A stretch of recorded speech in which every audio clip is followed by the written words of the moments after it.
have Mr. Alatorre, Mrs. Chick, Mr. Fuhr, Mr. Hernandez, Ms. Misakowski, Mr. Ridley Thomas. We have 7 members present. We need 3 for a quorum. Ms. Goldberg, Mr. Wax, Mr. Holden, please come to the council chamber.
Would the council please come to order?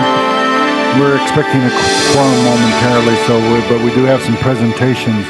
And so let me just point out that this is a meeting of the City Council for the City of Los Angeles on the first day of June 1999. There are 15 council districts in a city. The regular meeting days are Tuesday, Wednesdays, and Fridays. We are currently being viewed by cable subscribers throughout the Los Angeles area on Channel 35, and we're also being monitored by council phone. So with that, I'm going to call upon Tom LaBonge, Special Assistant to the Mayor, for a presentation and an introduction. Thank you, Mr. President, members of the council. We have a very interesting delegation here this morning from our sister city of Berlin. They're sponsored by the Welcome newspaper in Berlin, which is kind of like the Park La Brea News, except their circulation is 1.3 million. All the tenants of Berlin receive this newspaper. They wrote the paper and asked why would they like to come to their sister city of Los Angeles, and this select group won. There's teachers here, physical therapists, job counselors, a distinguished group. And their leader is Thomas McPfeiffer. And Mr. McPfeiffer, if you could please come to the podium. He represents this delegation. He just wants to say a few words briefly. Mr. President, I am pleased to be able to relay the warmest regards from Mr. Eberhard Diepgen, the governing mayor of Berlin. Los Angeles and Berlin have been sister cities for more than 30 years. LA was the first sister city of Berlin. 3 years ago, I had the idea of starting a new kind of exchange program between the citizens of Berlin and its 15 sister cities in the whole world. My newspaper, Wohnen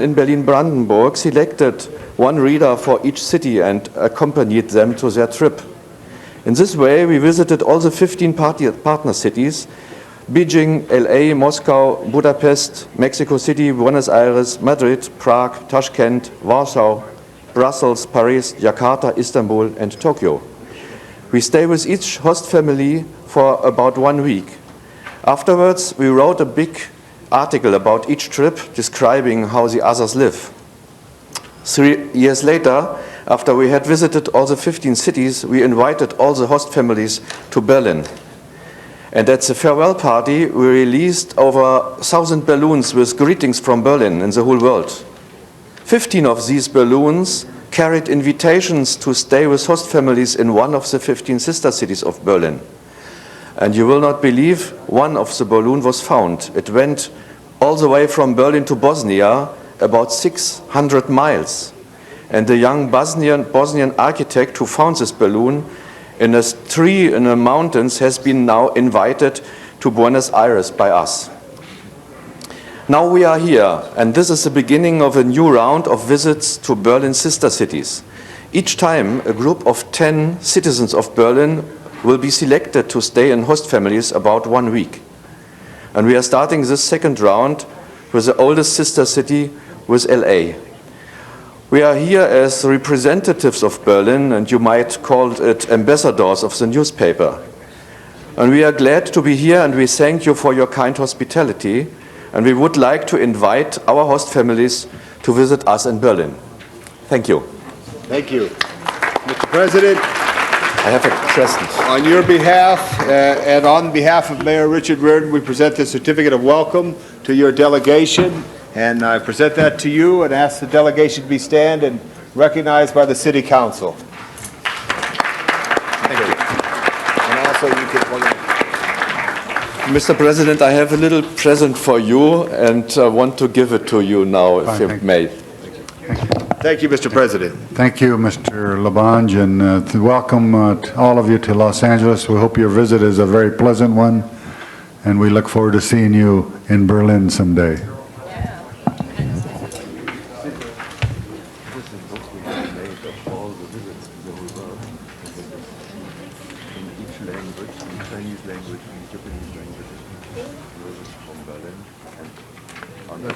That's your newspaper? Yes.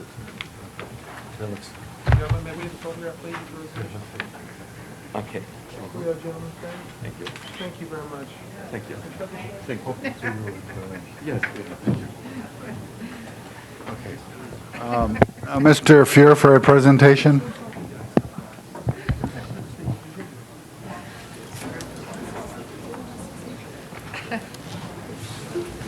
Let me get everybody.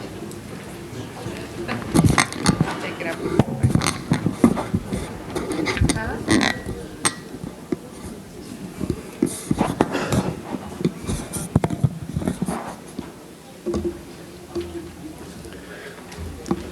Thank you, Mr. President, colleagues. It is my pleasure to make a series of presentations related to the fact that we are recognizing Older Americans Month. We have a proclamation to the Department of Aging and to individuals who exemplify important leadership when it comes to the aging population of the city of Los Angeles. As most of you know, the city of Los Angeles is home to more than 500,000 people who are over 60 years old. This year, the United Nations has named 1999 International Year of Older Persons. And they have a key theme called Honor the Past, Imagine the Future. We are, and many members of the City Council who are approaching or who have passed this important milestone are also commenting as we speak, I can tell. Let me first turn to Ann Smith, who leads the city's Department of Aging. The Department of Aging has been in the forefront of creating a number of innovative programs to address the special needs of seniors, particularly in our city, seniors who are economically disadvantaged and are most likely to be isolated and separated from the community and most in need of help. And in recognition of that hard, creative, innovative work, Ann, I'd like to present this proclamation on behalf of all of us in the city of Los Angeles to you, recognizing Older Americans Month. We have our photo op guy is, Ron, how old are you, just so we're checking? Okay.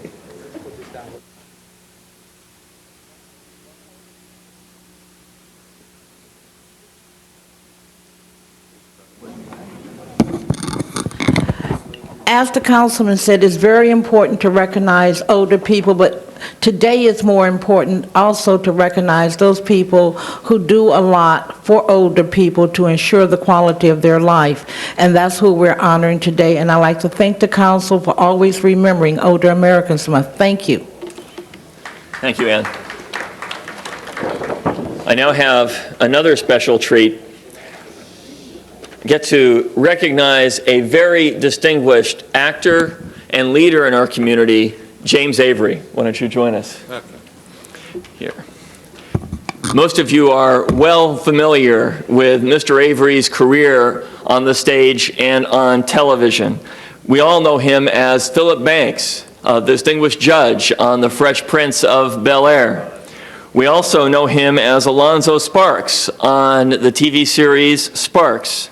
And I guess you will be starring in You Lucky Dog, too, which heads your bio. I'm not sure I would have put it there, but that's okay. In addition, though, Mr. Avery is lending his enormous talent to the city of Los Angeles as we reach out to senior citizens. He is the host on a continuing series that we have on Channel 35 called Aging in LA and the Next Generation.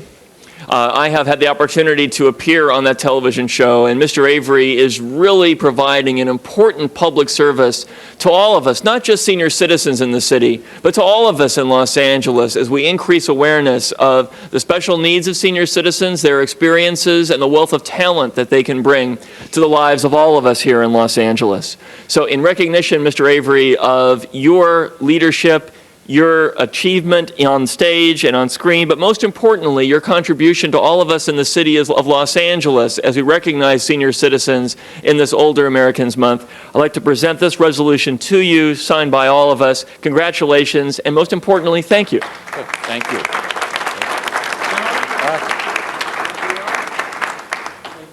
Okay. There's one person up inside that's going to take it back and bring it. I'm gonna get it back, right? Okay. Okay. Do you want to say a word? Well, I must tell you, when they told me I was an older American, I was very shocked. You know, because every time I pass by the mirror, I'm like, who is that person? So I don't know, but I want to thank you. You don't look old to me. But I wanted to thank you all for giving me an opportunity to become informed myself about the plight of older Americans, because we do have parents, we do worry about them, and I don't live with them, and this is a very good program, and this is the quietest I've seen this person. So thank you so much. Thank you, James.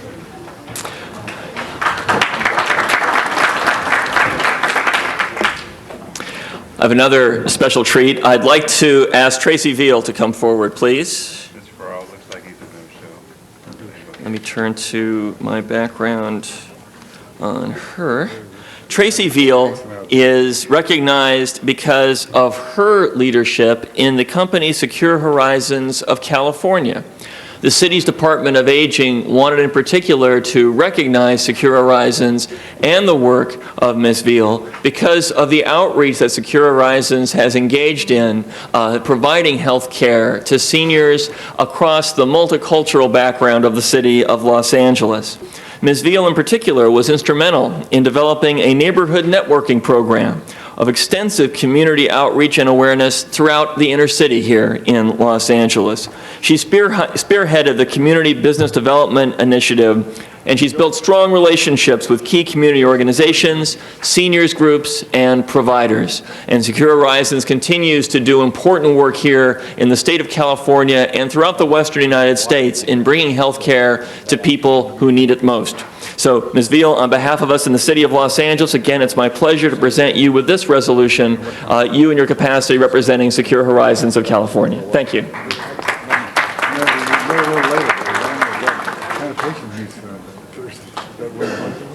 Then I'll stay overnight, then I'll On behalf of Secure Horizons and the 600,000 members of California, I'm privileged just to be able to touch the lives of seniors every day and hope to continue that effort. Thank you.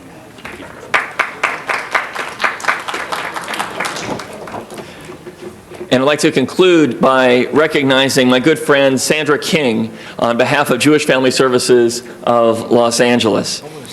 This is really a pleasure because Sandy and I have worked together for more years than either of us probably would like to acknowledge, but for a long time, because Jewish Family Services has been a leader in providing basic services to the seniors of Los Angeles, especially those who can't afford to get them in any other way. Jewish Family Services has been on the cutting edge of providing these services at places like the Freedom Moore Center in the 5th Council District, where senior citizens, regardless of income, can come and receive an array of services. I know from my work at Bet Tzedek, where we work closely with Jewish Family Services and are actually housed in the multipurpose storefront in the San Fernando Valley, that seniors who have Alzheimer's can get important activities where seniors in need of basic nutrition can both have food at the site and have food delivered to them. A whole array of marvelous programs, and Sandra King in particular is to be acknowledged because without Sandy, there would not be this record of achievement at Jewish Family Services, which we know is nationally acknowledged as being one of the premier social services organizations for seniors, anywhere. So, Sandy, again, on behalf of all of us in the city of Los Angeles, for your personally extraordinary contributions and for those of the organization which you run, Jewish Family Services, we want to present this resolution to you and say thank you on behalf of all the seniors in the city who really rely on you every day. Thank you very much. Thank you, Sandy.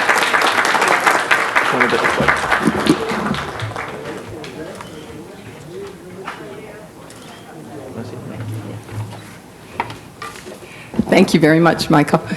Jewish Family Service is very proud of the fact that we provided services for over 145 years now.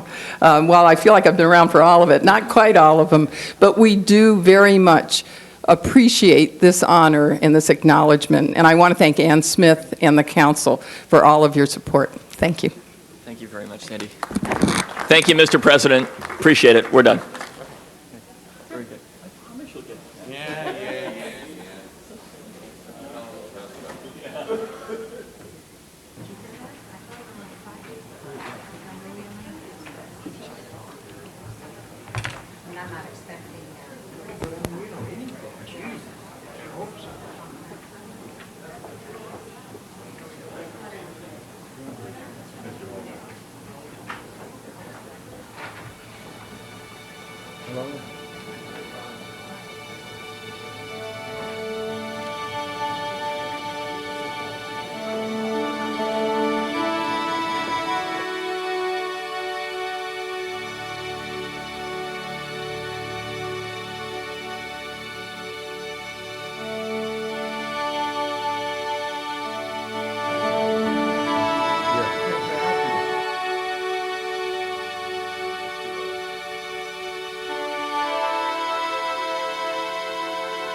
Mr. President.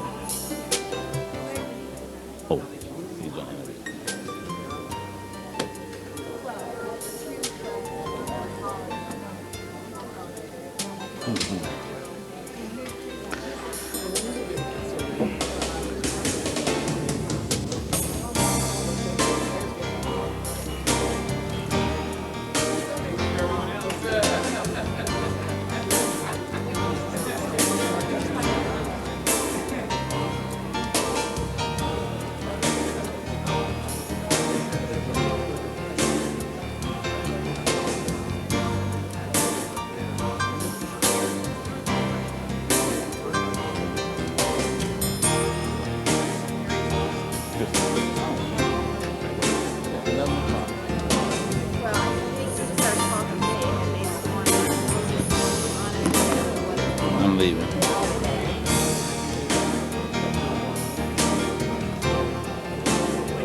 I'm getting ready to.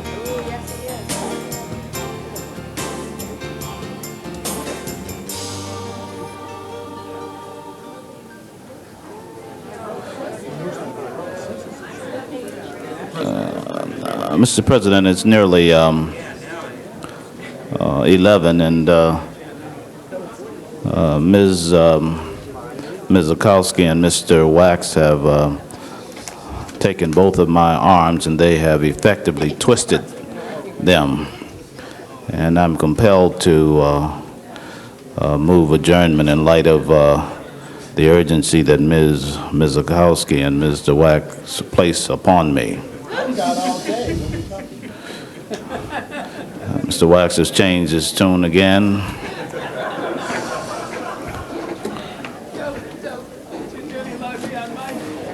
Well,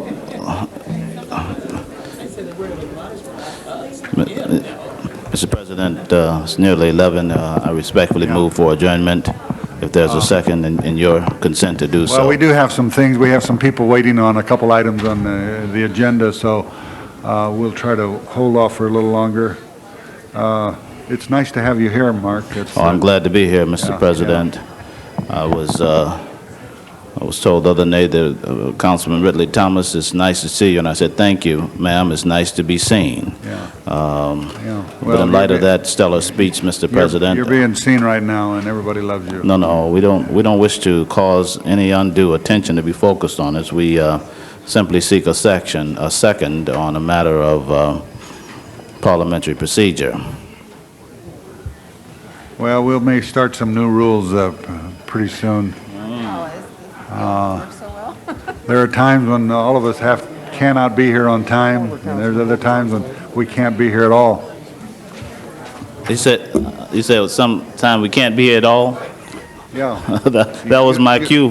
That was my cue, Mr. President. Thank you so much. you know about that.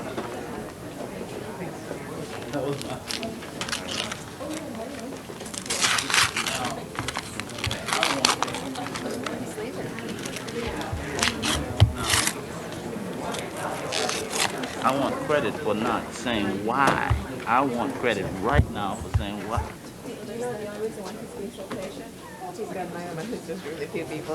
Otherwise, we'd be all done. I know. They're rooting for speed. Uh-huh. Girl. Yeah, no, I knew he was having a girl. Oh, jeez.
Call the roll.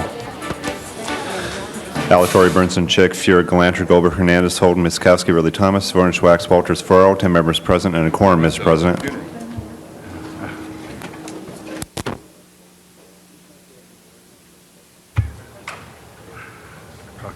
The council will come to order. I pointed out that this is a meeting of the City Council for the City of Los Angeles. So the first order of business. Approval of the minutes. All right, Mr. Holden moves, Mr. Ridley Thomas, his great friend, seconds. If there are no objections, unanimous vote. Next item, Commendatory resolutions for approval. unanimous vote. Next item. Salute to the flag. Okay, would everyone please stand? And as is our custom, our first meeting of every month, we pledge our allegiance to our flag. And I will call upon Mr. Holden to lead the pledge. Repeat after me. Pledge allegiance to the flag of the United States of America and to the republic for which it stands, one nation, under God, indivisible, with liberty and justice for all. Thank you. Thank you, Mr. Holden. Next item. On the regular agenda, item number 22, request to be continued. Reverend Ridley Thomas, want to do the invocation? Item 22. Request to continue until June 4th. If there's no objections, unanimous vote. Item 26, a request to continue until June 8th. If there's no objections, unanimous vote.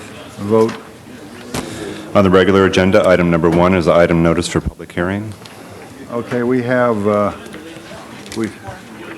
we do have somebody that wants to be heard. Wendy Kerr. Wendy Kerr or Wendy Carr? Take that other mic. I only wish to be heard in support of the item if there are questions and concerns. Okay, thank you. All right, Mr. Alatorre is going to move to grant the application. Is there any discussion on this? If not, prepare the roll. Tabulate the vote. 10 ayes. That is approved. We'll send that forthwith. Next item. Items number 2 through 6 on the regular agenda are items for which public hearings have been held. All right, is there any specials by council members?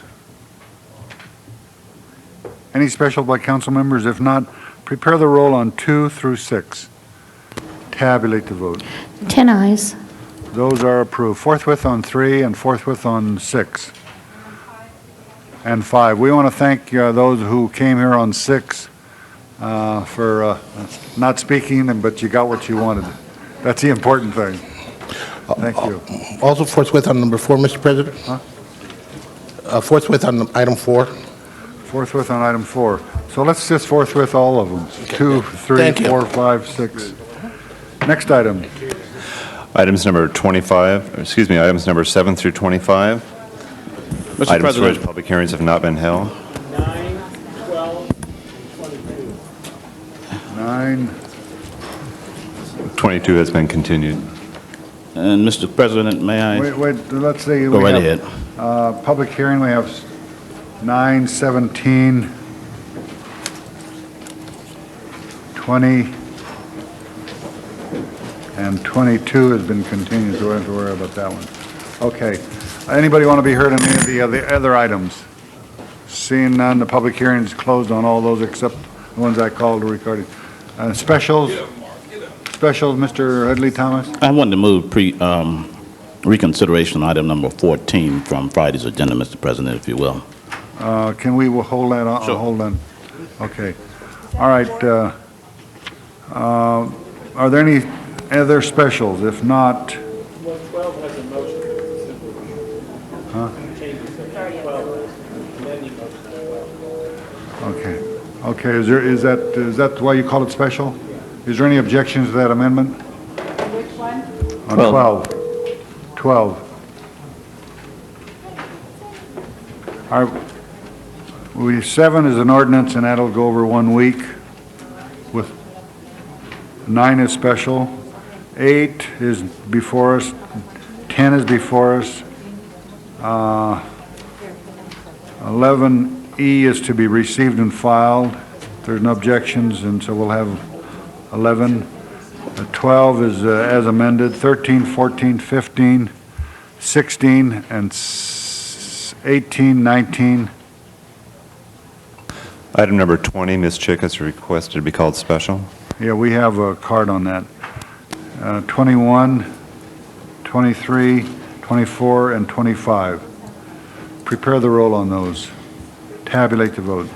10 ayes. Those are approved. Next John, item. forthwith on 8, please. Forthwith on 8. Item 21 and item 7 are ordinances. They go over 1 week because we do not have 12 members present. Okay, the next item, Item number 9, called special by Councilmember Wax. Mr. Wax, you call 9. Well, first of all, we have Leonard Shapiro wants to be heard on it, so we'll call on him.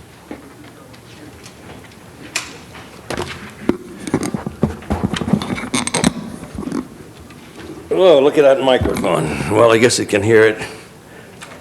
I think, Mr. President and council members, I think number 9, agenda item number 9 is a good idea for protecting whistleblowers, because God knows that anybody who has the nerve to stand up and criticize the heads of his department and the city council and or the mayor and anybody needs protection.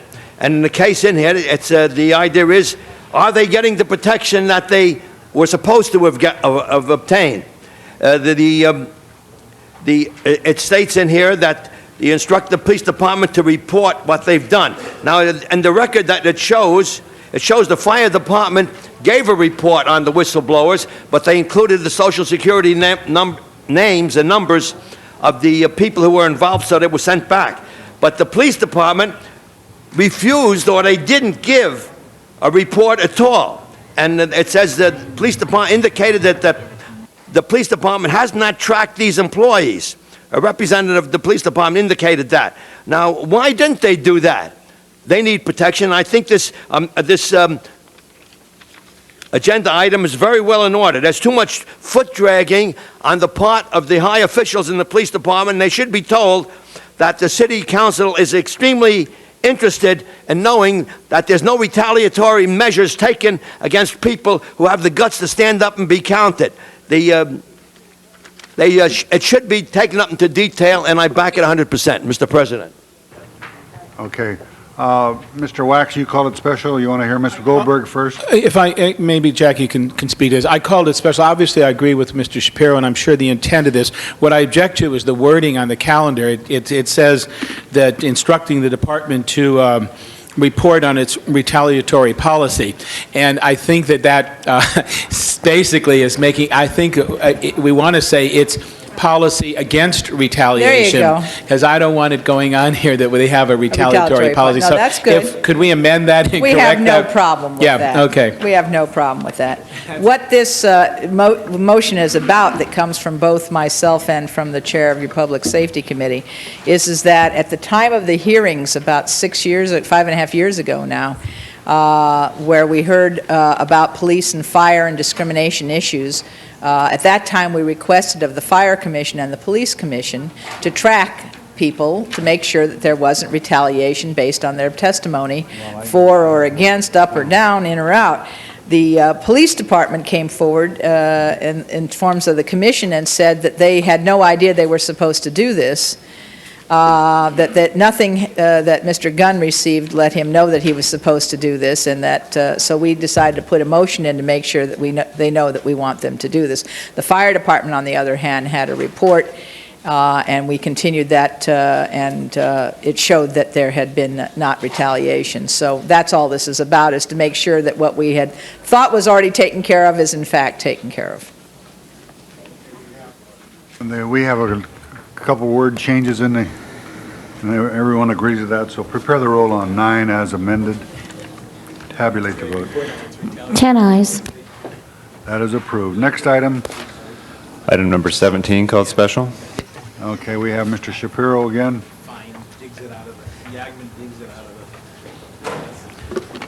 Mr. President and council members, this is Leonard Shapiro again. I'm speaking on item number 17, which is the Volunteer Bureau, the Office of the Mayor, wants $20,000 to coordinate, I guess, the volunteer work.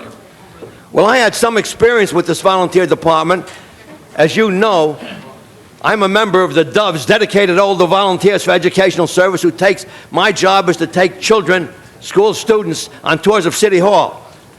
Well, 2 years ago, we had a press conference, and I got reports of thousands of kids who wanted to go on tour, and I couldn't handle it. I could not handle 1,000 children. Over a 2-month period, I handled 1,500, but I couldn't handle all the thousands that wanted to come. So I requested that we set up a group of volunteers who I would train and show them how to take these school students to the city council, to the mayor's office, to the clerk's office, the police department, 911, ATSAC, and what have you. Let them see how the city is spending their money. Well, the representative of the volunteer department of the mayor's office came to one of my meetings that I was holding there and told me in no uncertain terms that they would not cooperate. The volunteer department wouldn't send any volunteers to help me. And the net effect of that was I had to turn down 5,000 to 10,000 students who wanted to go on tour. That was the time I broke those 5 ribs in that pool incident. But the point was, at that time, they do want to go. And the point is, today, volunteers are needed. And if there's any type of activity that's necessary, in my opinion, is to take school students on tours of City Hall and let them see what's happening down there. Let them see what you do. Let them see what the mayor does. Let them see what 911 does and so forth. And if the volunteer department tells me they can't help, then what are they volunteering for? Now they're asking you for $20,000 to do what? To coordinate volunteer activities? What type of volunteer activities? I submit they're not doing their job, Thank you. Mr. President. Thank you. Okay, we have item number 17 before us. Is there any discussion on that? If not, prepare the roll, tabulate the vote. 10 ayes. That is approved. Forthwith on that. Next item, Item number 20, called special by Councilmember Chick. we have Leonard Shapiro wants to be heard on it again. Thank you, Mr. President. This is Leonard Shapiro speaking on item number 20, which concerns the resurfacing of 12.5 miles of street surfacing. As you're well aware of, the city has approximately 6,500 miles of streets that have to be taken care of. And they usually do, it says in this motion, 150 miles each year. They claim they're doing 200 this year. Well, this motion by Mike Hernandez and seconded by Rita Walters states that what did you actually do in the last 5 years? And I think it's well in order. I think it should be called for. We got to know. At the present time, from 6,500 miles of streets that we have, 3,000 of them are completely wrecked, complete disrepair. A coalition did a survey of the cost of riding a car in Los Angeles compared to the other cities of this nation. We had the second worst record. $1,325 has to be spent on a car due to bad streets that occurred. $1,325 over the lifetime of the car. While other cities where their streets are in good repair do not have this problem. We do have the problem, and it's time you looked at it. And while you looked at it, and while you're looking at it to find out what they have done over the past 5 years, which is in order, let's find out what's going to be done for these 3,000 miles that are unrideable on, that are bad, that are beyond repair, and they have to be completely done. Somebody got to do something. You talked about a bond issue for the fire and the police and sidewalks and what have you. Why doesn't somebody talk about a bond issue for cars on the streets? Something's got to be done with the streets. When you do this report, broaden it a little bit and find out where we're going in the long run. Are we going to be a city where it's going to be expensive to drive cars on it because they're going to be wrecked over the bad streets? Or are we going to finally do something about it? Mr. President. This is Chick. Public hearing's closed. Yes, I believe that Mr. Hernandez had tried to initiate this study as part of the budget process, and somehow that motion got misplaced. I had made a friendly amendment to it and would like to do the same now and add numbers 5 and 6 in terms of what we're asking to have the CAO do. Number 5 would be an explanation or discussion of the criteria used to determine which streets get chosen to be resurfaced. And 6, report on how streets on utility hold get put back on the resurfacing schedule. Oh, I'm sorry, on number 5, when I was saying explanation or discussion of the criteria used to determine which streets get chosen to be resurfaced, including the low, moderate income criteria. Okay, Thank Mr. you. Hernandez. Mr. President, I pressed my button to basically formally second Ms. Chick's amendments. I wanted to make sure that her amendments were included in the motion. Okay. Mr. Holden. Mr. Chairman and members, I guess the study is appropriate. However, I think it's also important to note that if you're going to make the study per district, the assumption is that the amounts of road surfacing should take place an equal or proportional share. I think you have to look at the mileage that we're talking about. The inner city, everybody drives through the middle of the city. Now, whether or not those roads are being resurfaced often enough, I don't know. I do know I see those are in need of major repair. When you look at La Cienega, it's like more than a secondary highway. It's in fact a highway. It goes through my district, your district, Mr. Fuhr's district. You look at La Brea, and that's the same way. Doesn't get the care that it should, but it's being fairly maintained. You look at Crenshaw Boulevard and some of the others, and the ones that goes east and west, like Olympic, et cetera. So, Mr. President, I think that the report may suggest there's a certain amount of biasness, not that one neighborhood is being excluded for the purpose of benefiting another, but the ones that are more heavily traveled. So I think this report should include, Mr. President, the usage of those streets. Mr. Hernandez, I was suggesting that the report should include the ones that are used, like La Brea, La Cienega, Crosstown, et cetera, or even in the eastern part of the district, the ones that are really heavily traveled. No, and I think that'll be in the intent of the report will include that pretty automatically. It's looking at their policy citywide. Oh, the policy with the state? Mm-hmm. Okay, fine, thank you. Any further discussion on that? If not, prepare the roll on 20. Tabulate the vote. 10 ayes. That is approved. Next item. A request by Councilmember Ridley Thomas to reconsider item number 14 from last Friday. Okay, is there any objections to reconsideration of item 14? This was a reinstatement of a reward for the death of Vertice Gossett for an additional 160 days. No objections. The matter is before us. Mr.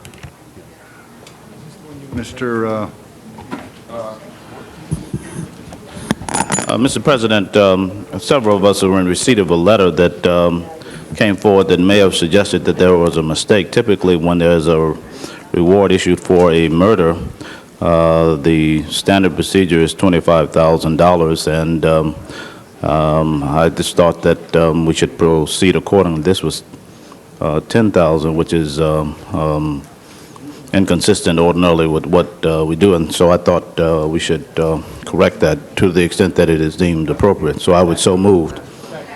We have a John Seeley that wants to be heard. Did you want to be heard on this?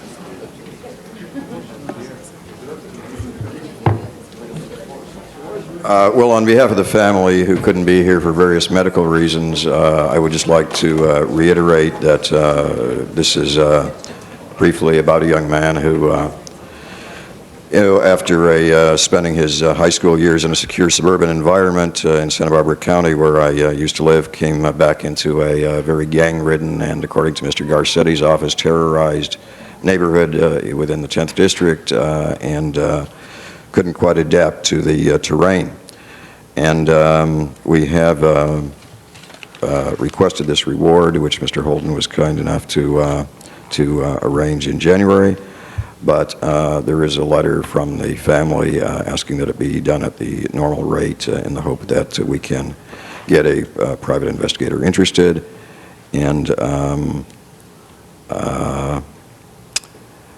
we hope for your support. All right, thank you. All right, Ms. Goldberg? Mr. Holden? Yeah, Mr. Seeley, Ann Frolick brought it to my attention originally. Yes. I think Mr. Seeley had spoken with her.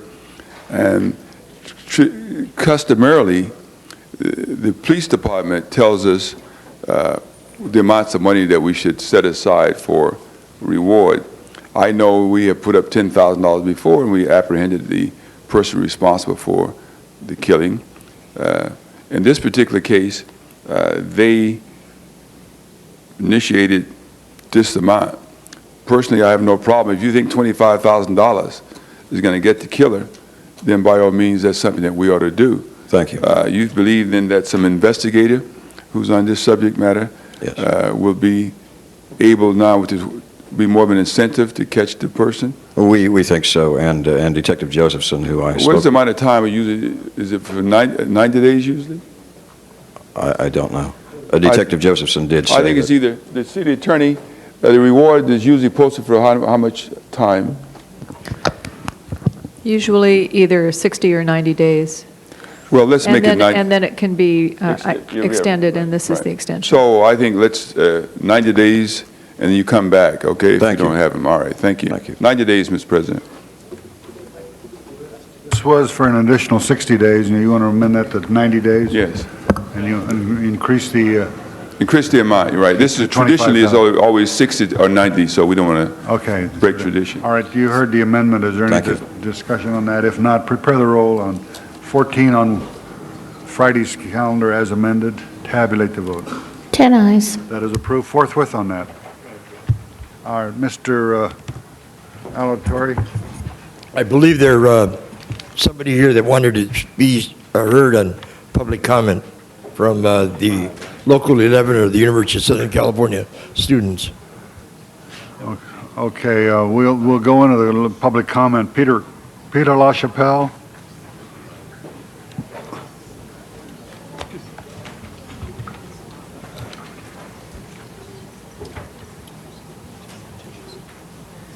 For the past 22 days, politicians, celebrities, union leaders have been fasting on behalf of the housing and dining workers at USC. And for the past 3 days, many of us students have been fasting, representing ourselves and representing hundreds of other students who support a fair contract for USC housing and dining workers. As Scott said, we've been fasting for the past 3 days, joining the workers, many of them here today. And I have here today a cross that's made out of grapevines that Cesar Chavez made and wore in the fields of California. And I'm right now passing this on to Councilman Alatorre and asking him, do you accept this fast and do you promise to keep this fast? Yes, I do. Thank you.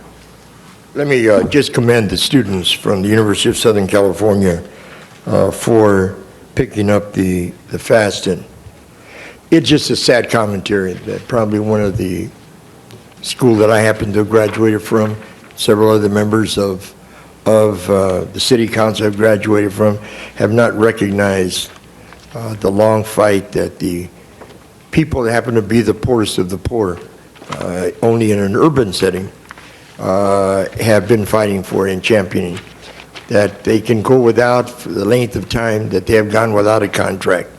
And while the University of Southern California makes statements like they take care of their employees and the like, I don't question that. I just question the fact that the people that they are subcontracting with are the ones that are causing the great discomfort for the many workers. And I just think that the University of Southern California has to stand up and acknowledge the fact that they have been less than candid, they have been less than fair with the employees at the University of Southern California. And I accept this, and I will continue and promote the fast, and tomorrow pass it on to one of my other colleagues on the City Council, Laura Chick. Thank you very much. Thank you. All right, we have Steve Mozina. Would you step back, Mr. Alatorre?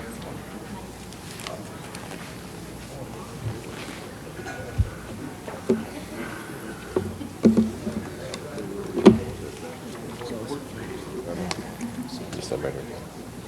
Just step right here.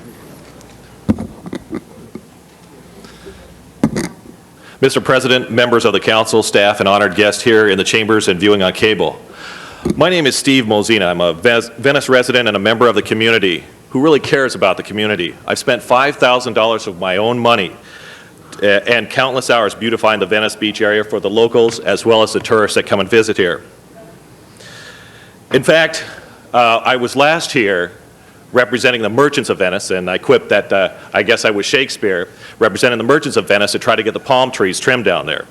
Well, I took up the baton that the councilwoman Galanter had asked me to be on this task force, actually learning from the LA Times about it, and I've really done a lot to help the community.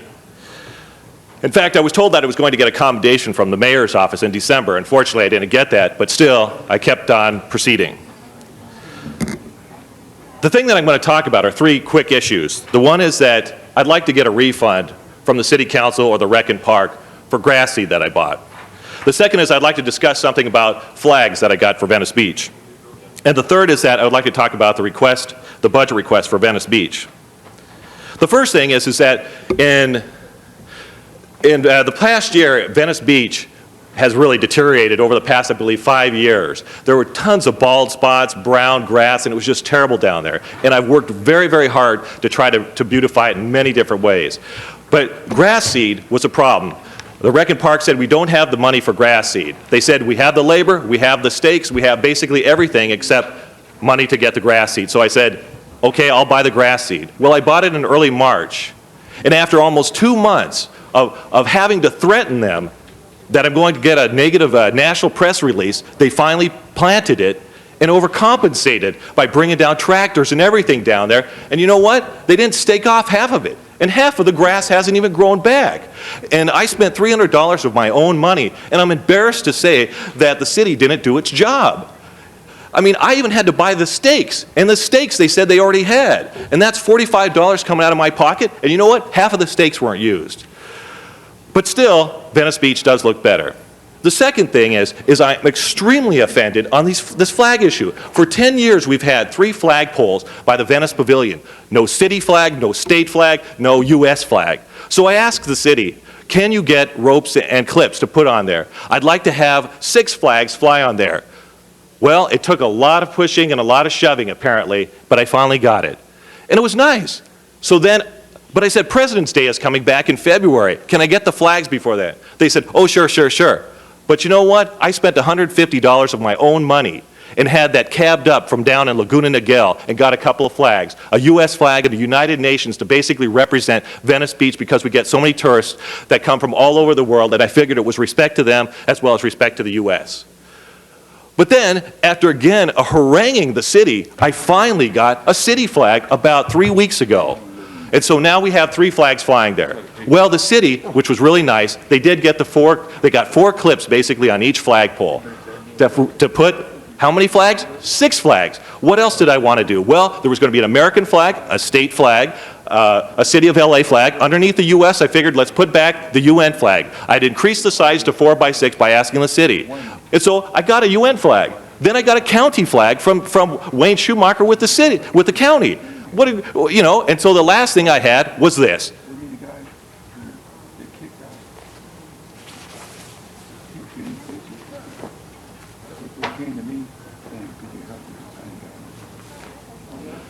Was basically a Venice flag. And basically you can see it's basically the seascape. It's the sun setting, and the reason for the colors in the word Venice is because it represents the multi-ethnic people that come and visit there, that live there, that work there, as well as the artist community that it is. It's a beautiful artist community of the people that live and work there too. So then, on Friday, I go there to put up the 3 additional flags. Well, city management had instructed them to lock the padlocks, which I had a key for, and not allow me to put up the additional 3 flags. So basically, like Magic Mountain having 6 flags, Magic Mountain, I wanted to have 6 flags over Venice, and it was beautiful. I mean, I've painted swing sets down there. I've painted pagodas. I've done a lot to beautify the thing, and I feel damn happy about it. And you know what? The community supports me. So finally, let me just sum up, because I got it, is that the last thing is that in the paper I read yesterday in the LA Times about the budget, they're asking for another $400,000 for budget. We don't need the money, okay? It just needs to be budgeted and managed right down there. The thing is, we're going to have construction down there. What do we need another $300,000 to keep the place looking nice when we're going to have a bunch of tractors everywhere? We don't need it. We don't need the $300,000 or $400,000. We just need good management. Okay, thank you. Larry Ross.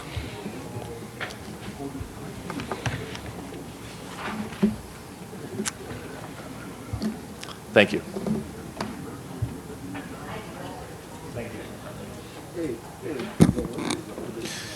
My name is Larry Ross, and I shall continue where I left off last week. The following shall accurately and truthfully inform all hearers of what this nation has allowed to be done to me and mine, especially my 3 sons. Trespasses into the thoughts and the privacy of mine, and stolen ideas, works, and projects, including the new systems of writings and languages created by me, but I give all credit to Jehovah God. It goes on to say how the projects created while incarcerated at MDC and MFC of Rochester, Minnesota, such as the JG's, Jasmine, and the J Guys projects, and others. There are congestion in and near the throat, nose, and chest areas. There are hair and facial damages experiencing. It also goes on to say how false intrusions, sleep intrusions, memory rape or tampering, memory deletions, mind images generated, interferences with the family relationships like sons, mother, brothers, aunts, etc., interferences with the practice of religious worship, interferences with the religious practice of prayer. I have sudden sleep attacks, interferences with the pursuit of life, liberty, and happiness, intentionally being exposed to the harsh weather or environment, intentionally trying to induce stress and mental anguish or trauma, intentionally trying to destroy the quality of life and or health of mine, intentional subject to artificial and natural created cold environments, intentional and continuous efforts to cause disfigurements and permanent damages, intentional and internal induced bleeding or mayhem caused by means of, I refer to the means that they're used as toys or playthings, due to the manner in which they are being used. The government sanctioned the selling of defective products to me. The government sanctions the selling of dangerous defective products, fraud. The government sanctioned the spying and the dissemination of defamatory materials and or lies on me. The government sanctions the infringements or encroachments upon the ideas, works, and projects of mine. Once again, I refer to this as Operation Wait and Take. I heard that my latest one is already under consideration by them, claiming ownership to what rightfully belongs to me. The government sanctions the intentional design to destroy and damage the speaking and singing voices of mine. And the list can go on and on and on and on, but I chose to stop here. Because of what has been said, it's enough to inform anyone concerning the state of affairs, concerning this nation's position to human affairs or civil rights and close adherence to the United States Constitution, which I've been hearing been taking a second place to everything that it should not. But let's go on. The primary perpetrators are Clinton, former Governor Wilson, the city council members, and the board of supervisors, and the KKK, under whose banner all participants can be grouped or classified, and other. Additionally, this has been going on for the last 3 or 4 years, at least, with the MTA. I believe, I have evidence to prove that it is an illegal transportation system because no legal, legitimate transit system will allow its members to intentionally violate the rights of people who are making use of that transportation. They stop when they want to stop. They leave you standing in the night, no matter what the time is, and they refuse to allow some people to even get on board. That's something desperately is wrong with that type of arrangement. And I also made mention of the fact that on 11/26/98, as I sat at the bus stop in the city of Hollywood, I was placed in a chokehold and taken to the department there, the police department there, but I was later released without justifiable cause and endurance for them to do so. Also, on 5/9/99, about 11:46 p.m., a white van with at least 2 persons occupying it came up to where I was sat and threw a liquid on me, and then drove away speedily. It also goes on to say, and on the 9/10/90, as I sat in the El Polo Loco restaurant, I was approached by an Inglewood police officer who said that the manager wanted me to leave because I had been there all morning. But in actuality, I had only been there for about an hour.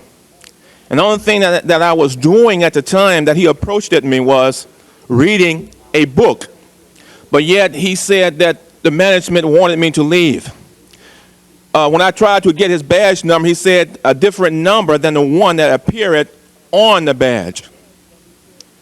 Now, that doesn't sound too legitimate to me as well. But then I got the license plate numbers of the vehicles that showed up, because at least 4. Larry, don't take advantage. Don't take advantage of the council. Okay, I am. You've been here long. I'm summing up. At least 4. And you're usually talking about things we have no jurisdiction over. Yes, you do have jurisdiction on these things because, okay, but the point is that this is only going to prove or showing how my constitutional rights are being violated by the state government, the city government, and well as the federal government. Thank you. Thank you. Okay, Leonard Shapiro, the time has run over, and I'm going to give you a couple of minutes. So. Well, I appreciate your kindness. You only had 2 other people in front of me. You should have controlled them a little better. I want to talk about this charter. I can't control you. How can I control them? You can control me. And he's a lot bigger than you. I know you, and I let myself go down to a minute and a half every time I talk. I want to talk about the charter that's coming up for election on June 8th. That's a week from today. The charter that the mayor says was established in 1925, 74 years ago, and it's time that we revise, it's time that we have a new one coming in there. Well, last week I told you about Sacramento's charter of 14 pages, not the 143 full pages, which eventually is going to be broken down into 286 half pages, which are 700 pages that they're playing around with now. But the point is, they can do a better job. We got to look to our sister city, New York. And in New York, they had 3 charter commissions. 2 of them were set up and operated for years, and then they were dissolved. They finally set up a 3rd commission that learned from the first 2, presented a charter, and it was voted in. And I think that LA, when we finish with this vote next week and vote down this charter, I think we'll have to set up a new charter commission that's going to do the things that we expect it to do. And we don't need any more than Sacramento's got. 14 pages is enough. We don't need an ivory-towered professor and a corporation lawyer to tell us all the things that got to go in. We don't need 60 pages of pension rights included in our charter. And we got to understand the big things they're talking about. They're giving an auditor's department that can do audits. They want them to do operational audits now. Well, for years, the CAO used to do operational audits, and you finally cut it out. Now they're bringing it back into the charter. It can be done with or without the charter. You need operational audits, and you need auditors, and you need people to follow the auditors. And the audit department is putting in for 10 additional auditors this budget period. I don't know if you voted in or voted it out in the final analysis. But auditors don't cost you. They save you all kinds of money if people do what they're supposed to do. Like Joel Wax brought up the fixing up the purchasing operations in this city, and it wasn't done. And Pat McGreevy, the investigative reporter on the Times, did a hell of a good job on the thing there, and he should be congratulated. But this type of thing shows you the importance of audits, and it shows the importance why you don't need a cockamamie new type of charter coming up here and say that. No cussing, no cussing. You and I. No cussing. Cockamamie, not cussing. Larry You and I- Larry Shapiro, you're through. Leonard Shapiro will do. No, Larry. I'm going to call you Larry. You and I see. You and I happen to agree on this item, and I'm glad sometimes we see eye to eye, Mr. President. Okay, that's, we went 17, 18 minutes today, and Larry Ross is still mad because we didn't give him enough time. But anyway, the public comment, come back again, Larry, sometime. Next month or so. The public comment period is closed. Next item. Council members' request for excuse from attendance at council meetings. Councilmember Goldberg requests to be excused on Wednesday, June 9th, to leave at 11:45. This meets policy. Unanimous vote. Councilmember Walters requests to be excused on June 1st and 2nd for city business. It requires a motion. All right, Mr. Wax moves. Next item. The desk is clear. The desk is clear. Anything before us? Any adjourning motions? Would everyone please stand?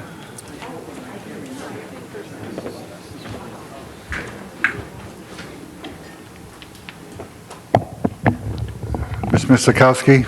I would like the council to adjourn in memory of Brian Semler. Brian was a young man in his 40s who 45 days ago was diagnosed with cancer and succumbed very quickly. He lived in actually Ruth Galanter's district and actually did some single-family developments there, some quality developments, small level, but worked very closely with the community in bringing things together. He is survived by his parents, his brothers and sisters, and many other relatives, and he will be greatly missed. Mrs. Chick? I've been asked by our colleague, Mr. Burnson, to have us adjourn in memory of Dr. Joseph Pampalone, who passed away this weekend. He was a longtime resident of Chatsworth, a dentist, and very active with Mr. Burnson's Citizen Advisory Committee in his district. He leaves his wife and daughter, Barbara. Ms. Goldberg? Yes, I'm sad to report that a member of my family, Dorothy Director Simons, passed away over this weekend. She was 79 years old and had been battling with the effects of diabetes and other complications. She struggled mightily. She was a very good woman, a very loving woman, a part of our family for a very long time, and she will be missed. All members. Mr. Alatorre? Mr. President, members, I'm going to get you the exact spelling of Mrs. Hernandez. I want to adjourn in her memory. She is the mother of the Hernandez brothers. Jose Hernandez, the head of Mariachi Sol de Mexico. And she's a mother of a long tradition of mariachi singers, and she leaves behind probably about 5, 6 sons, all of them very accomplished musicians and the like. She just died over the weekend. I'd like to adjourn in her memory. I'll get the exact spelling of her name. Call the roll.